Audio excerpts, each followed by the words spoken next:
Silicate clay minerals. देखो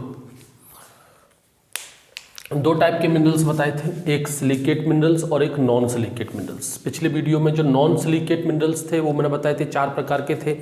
कुछ oxides थे जिसमें हेमेटाइट, लिग्नोटाइट, जियोटाइट, गिब्बेसाइड्स, इसके अलावा कुछ कार्बोनेट्स थे जैसे कि कैल्शियम कार्बोनेट, ठीक है, इस डोलोमाइट, और कुछ सल्फोनेट थे, सल्फेट थे जैसे कि जिप्सम, और कुछ अपने फॉस्फेट थे, फॉस्फेट में था आपका एपेटाइट, ठीक है। आज हम बात करेंगे सिलिकेट क्ले मिनरल्स की। सिलिकेट क्ले मिनरल्स बताए थे मैंने आपको 4 टाइप के, जिसमें से एक था ऑर्थोसिलिकेट जिसका एग्जाम्पल था जिरकॉन, दूसरा था आपका आयनोसिलिकेट जिसका सबसे अच्छा एग्जाम्पल था पायरोक्सोन, तीसरा था फाइलोसिलिकेट जिसको आज हम डिटेल में पढ़ने वाले हैं, वही सबसे ज़्यादा इंपॉर्टेंट है, और चौथा था टेक्टोसिलिकेट जिसका एग्जाम्पल था ल्यूसाइड।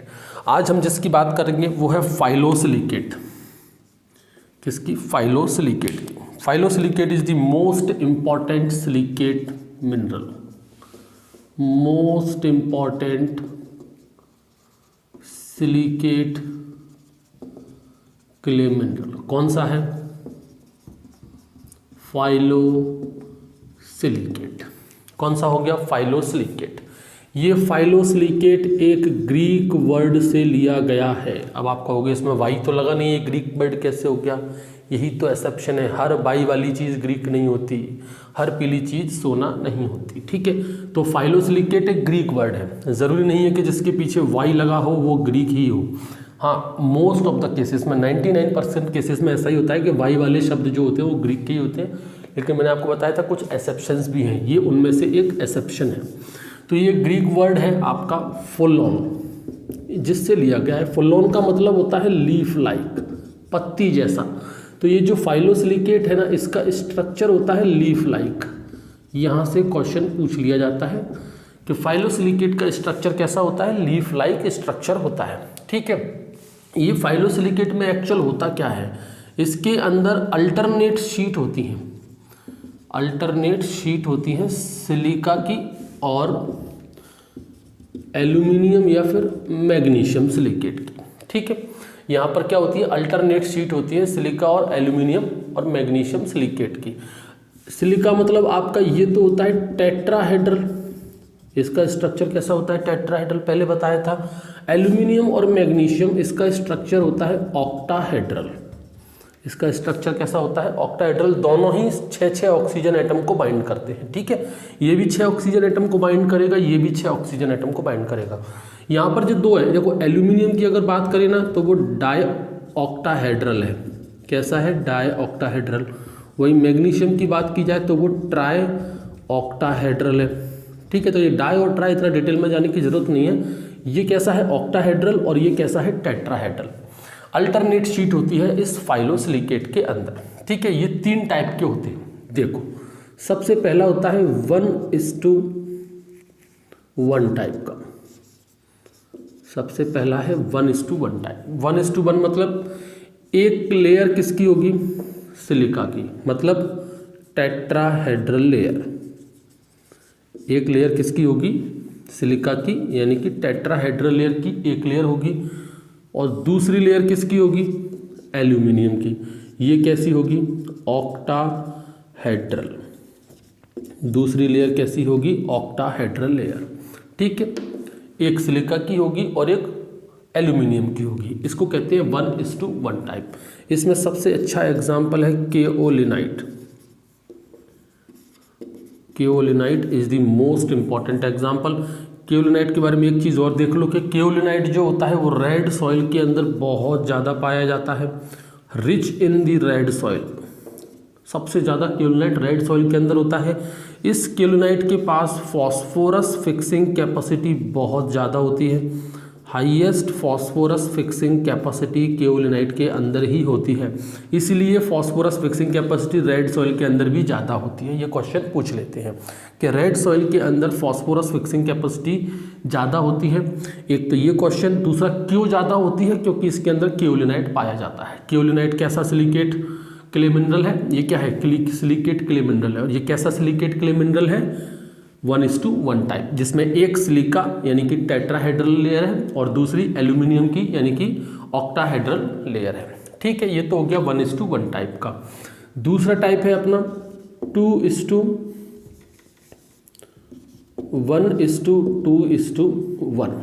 दूसरा कौन सा है अपना, या फिर पहले इसको पढ़ लेते हैं इसकी जगह पर 2:1। पहले पढ़ लेते हैं अपन कौन सा 2:1 टाइप। देखो 2:1 में 2 लेयर किसकी होंगी, सिलिका की, मतलब 2 लेयर होंगी टेट्राहेड्रल की। कितनी लेयर होंगी, 2। और 1 लेयर होगी किसकी, एल्यूमिनियम की। एल्यूमिनियम और मैग्नीशियम किसी की भी एक हो सकती है। ठीक है, तो ये होती है ऑक्टाहेड्रल।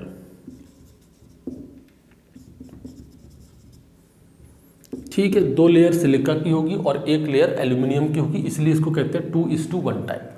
ये 3 टाइप का होता है। फिर 2:1 टाइप जो है ये फिर से 3 टाइप का होता है। ये है सबसे ज़्यादा इंपॉर्टेंट, और वो 3 टाइप कौन से हैं वो देखो। एक होता है लिमिटेड, या एक होता है एक्सपेंडिंग टाइप का। एक्सपेंड का मतलब होता है फैलना, किसी में जब फैलाव होता है तो उसको कहते हैं एक्सपेंडिंग। ठीक है, तो एक होता है एक्सपेंडिंग टाइप का, एक होता है लिमिटेड एक्सपेंडिंग टाइप का, मतलब ये तो फैल रहा है और ये कम फैलेगा, फैलेगा ये भी लेकिन ये कम फैलेगा, लिमिटेड एक्सपेंडिंग टाइप का होता है। और एक होता है नॉन एक्सपेंडिंग टाइप, मतलब ये बिल्कुल भी नहीं फैलता। एग्जाम्पल तीनों में याद रखनी है, एग्जाम्पल ही सबसे ज़्यादा क्वेश्चन पूछा जाता है। एक्सपेंडिंग टाइप में मोस्ट कॉमन एग्जाम्पल है मोंटमोरिनोलाइट। मोंटमोरिनोलाइट ये है most common example. Montmorillonite fully expanding होता है, चाहो तो इसके आगे लिख दो this is the fully expanding, ये पूरी तरह से फैल जाता है। ये मोंटमोरिनोलाइट पाया जाता है ब्लैक सॉइल के अंदर, डीप ब्लैक सॉइल के अंदर। तो जो डीप ब्लैक सॉइल के अंदर एक प्रॉपर्टी होती है श्रिंकेज की और स्वेलिंग की। जब ब्लैक सॉइल में हम पानी देते हैं तो वो फूल जाती है, और जब उसमें से पानी बाहर निकल जाता है, डिहाइड्रेट हो जाता है, तो वो मिट्टी वापस से श्रिंक हो जाती है। तो वो फूलने की और श्रिंक होने की, स्वेलिंग की और श्रिंक होने की जो प्रॉपर्टी है वो इसी मोंटमोरिनोलाइट की वजह से होती है, क्योंकि ये कैसा है, फुल्ली एक्सपेंडिंग है। इसमें जितना पानी दोगे उतना ज़्यादा जो फैलेगी, पानी चला जाएगा तो वापस से सिकुड़ जाएगी। इसलिए ब्लैक सॉइल के अंदर जो स्वेलिंग एंड श्रिंकिंग प्रॉपर्टी होती है उसका मेन कारण क्या है, मोंटमोरिनोलाइट की प्रेजेंस होना। ठीक है, लिमिटेड एक्सपेंडिंग में देख लो। लिमिटेड एक्सपेंडिंग में अच्छा, सबसे अच्छा एग्जांपल है आपका वर्मिकुलाइट। यहाँ सबसे अच्छा एग्जांपल कौन सा है, वर्मिकुलाइट। एक्चुअली वर्मिकुलाइट में क्या होता है, वाटर प्लस मैग्नीशियम और कुछ और कैटाइंस हैं, इनकी बॉन्डिंग हो जाती है, इनके बीच में क्या बनती है, बॉन्डिंग हो जाती है। इस वजह से ये ज़्यादा नहीं फैल पाते, वो बॉन्ड जो है वो उनको पकड़ के रखते हैं आपस में। इस वजह से वर्मिकुलाइट एक्सपेंड होते हैं, फैलते हैं, लेकिन इतने ज़्यादा नहीं फैल पाते। ये लिमिटेड एक्सपेंडिंग है। यहाँ पर एक चीज़ याद रखना, एक चीज़ और है, पर मोंटमोरिनोलाइट से एक चीज़ और याद रखो कि जो मोंटमोरिनोलाइट है, 1 मिनट इसको तो मिटा ही देते हैं। देखो यहाँ पर मोंटमोरिनोलाइट से एक चीज़ और याद रखो, जैसे कि हमको पता है कि सबसे ज़्यादा water holding capacity black soil की होती है। क्यों होती है, क्योंकि मोंटमोरिनोलाइट उसके अंदर होता है, क्योंकि ये ज़्यादा से ज़्यादा पानी को होल्ड कर सकता है, क्योंकि जो फैल सकता है। इसलिए हाईएस्ट वाटर होल्डिंग कैपेसिटी इसी की होती है, हाईएस्ट वाटर होल्डिंग कैपेसिटी। ठीक है, तो ब्लैक सॉइल की हाईएस्ट वाटर होल्डिंग कैपेसिटी होती है, हम सभी जानते हैं। क्यों होती है, क्योंकि उसके अंदर मोंटमोरिनोलाइट पाया जाता है, क्योंकि वो फुल्ली एक्सपेंडिंग होता है, पूरी तरह से फैल सकता है, इसलिए वो ज़्यादा से ज़्यादा पानी को होल्ड कर सकता है। यहाँ पर अगर हम बात करें तो ये लिमिटेड एक्सपेंडिंग है। ठीक है, इसके अंदर बॉन्डिंग बन जाती है वाटर के और मैग्नीशियम आयन और कुछ और कैटाइंस हैं, उनके बीच में बॉन्ड हो जाते हैं। बॉन्ड क्या करते हैं, इनको आपस में जोड़ के रखते हैं, ज़्यादा फैलने नहीं देते। फैलते हैं लेकिन ज़्यादा नहीं फैलते, इसलिए ये लिमिटेड एक्सपेंडिंग होते हैं। ठीक है, एक लिमिटेड क्वान्टिटी में ही फैलते हैं। यहाँ पर एक्चुअल में होता क्या है ये जो वर्मिकुलाइट होते हैं इनके अंदर कैटाइन एक्सचेंज कैपेसिटी बहुत ज़्यादा होती है। यहाँ से क्वेश्चन आ जाता है कि highest cation exchange capacity, short में कहते हैं CEC, कैटाइन एक्सचेंज कैपेसिटी सबसे ज़्यादा किस में होती है, वर्मिकुलाइट में होती है। ठीक है, क्यों होती है, क्योंकि यहाँ पर बहुत ज़्यादा नेगेटिव चार्ज होता है। जिसके पास ज़्यादा नेगेटिव चार्ज होगा, कैटाइन का मतलब होता है पॉजिटिव चार्ज, एनाइन का मतलब होता है नेगेटिव चार्ज। नेगेटिव ही पॉजिटिव को अट्रैक्ट करता है। ये वर्मिकुलाइट जो होते हैं ना, इनके ऊपर कैसा होता है, नेगेटिव चार्ज होता है, हाईयर, बहुत ज़्यादा हैवी नेगेटिव चार्ज होता है। तो ज़्यादा हैवी नेगेटिव चार्ज होने की वजह से इसकी कैटायन एक्सचेंज कैपेसिटी कैसी होती है, हाईएस्ट होती है। तो due to the heavy negative charge, heavy negative charge होने की वजह से इसके अंदर कैटायन एक्सचेंज कैपेसिटी बहुत ज़्यादा होती है। और तीसरा है अपना नॉन एक्सपेंडिंग। नॉन एक्सपेंडिंग में आप लोग याद रखो इलाइट। एक्चुअली इलाइट के अंदर पोटेशियम पाया जाता है। ये पोटेशियम आयन जो है आपका, ये बाइंडिंग इफेक्ट की तरह काम करता है, बांध के रखता है और बिल्कुल भी इलाइट को एक्सपेंड नहीं होने देता, फूलने नहीं देता। तो पोटेशियम आयन होने की वजह से ये इलाइट बिल्कुल भी नहीं फैल पाता, क्योंकि ये पोटेशियम आयन का बाइंडिंग इफेक्ट होता है, ये सारे मॉलिक्यूल्स को आपस में जोड़ के रखता है, तो ये पानी डालने पर फूलता नहीं है। इसलिए इलाइट कैसा है, नॉन एक्सपेंडिंग। तो ध्यान रखें, फुल्ली एक्सपेंडिंग में मोरियोलाइट, लिमिटेड एक्सपेंडिंग में बर्मिकुलाइट और नॉन एक्सपेंडिंग में इलाइट। ये तीनों ही कौन से हैं, 2:1 टाइप के। क्लियर। अब देखो तीसरा है आपका 1:2:1 या फिर इसको 2:2 भी कह सकते हैं। इसमें सिर्फ एक एग्जाम्पल है, वो याद रखो, वो है क्लोराइड। नाम से समझ गए होंगे 2:2 में मतलब 2 सिलिका की लेयर होंगी और 2 एल्यूमिनियम की लेयर होंगी। ठीक है, यहाँ पर भी देख लो, एक सिलिका की लेयर, ये एल्यूमिनियम की लेयर और फिर ये सिलिका की लेयर, मतलब 2 सिलिका की लेयर 2 एल्यूमिनियम की लेयर यहाँ पर होनी है। इसमें सबसे अच्छा एग्जांपल कौन सा है आपका, क्लोराइड। ठीक है, अगर एक क्वेश्चन पूछ लेते हैं कि अगर क्लोराइड के पास मान लो एक्स्ट्रा में मैग्नीशियम की शीट हो तो क्या होगा। अगर इस क्लोराइड के पास एक्स्ट्रा में एक मैग्नीशियम की शीट हो तो ये कन्वर्ट हो जाता है ब्रूसाइट के अंदर। यहाँ से भी क्वेश्चन पूछ लेते हैं, if chloride having the extra magnesium sheet. Normally तो क्या है, इसके पास एल्यूमिनियम है, लेकिन अगर एक एक्स्ट्रा मैग्नीशियम शीट इसके पास हो, यानी एक और ऑक्टाहेड्रल, मैग्नीशियम और एल्यूमिनियम कैसे होते हैं, ऑक्टाहेड्रल होते हैं। बताया था ना जरा, एल्यूमिनियम मैग्नीशियम कैसे होते हैं, ऑक्टाहेड्रल। तो इसके पास ऑलरेडी एक ऑक्टाहेड्रल है एल्यूमिनियम की वजह से, लेकिन अगर मैग्नीशियम और इसके पास एक एक्स्ट्रा हो तो ये क्लोराइड कन्वर्ट हो जाता है ब्रूसाइट में।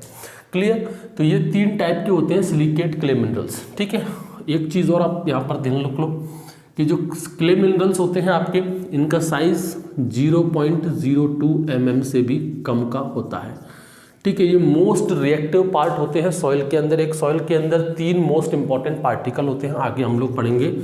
एक होता है सैंड, दूसरा होता है सिल्ट और तीसरा होता है क्ले। सैंड, सिल्ट और क्ले, ये 3 पार्टिकल होते हैं एक सॉइल के अंदर, जो एक सॉइल के टेक्सचर को और उसके कह सकते हैं कि एक सॉइल की जो फिजिकल प्रॉपर्टी होती है, चाहे वो सॉइल टेक्सचर हो, सॉइल स्ट्रक्चर हो, पोरोसिटी हो, कंसिस्टेंसी हो, जितनी भी फिजिकल प्रॉपर्टी होती है वो सब इन्हीं से डिसाइड होती हैं। ठीक है, और यही केमिकल और बायोलॉजिकल प्रॉपर्टी को भी अफेक्ट करते हैं। इन तीनों में से जो मोस्ट इंपॉर्टेंट होता है वो ये क्ले होता है, ये मोस्ट रिएक्टिव होता है, ये मोस्ट रिएक्टिव पार्ट है सॉइल का। ठीक है, मोस्ट रिएक्टिव पार्ट कौन सा है, सॉइल का। ये क्ले ही पार्टिकल है जिसका साइज सबसे छोटा होता है, कितना, 0.2 mm से भी कम, इतने डायमीटर से भी कम साइज का होता है क्ले। देखेंगे इसको डिटेल में आगे। इतनी बातें आप लोग याद रखो सिलिकेट क्ले मिनरल्स की, यहाँ से क्वेश्चंस पूछ लिए जाते हैं।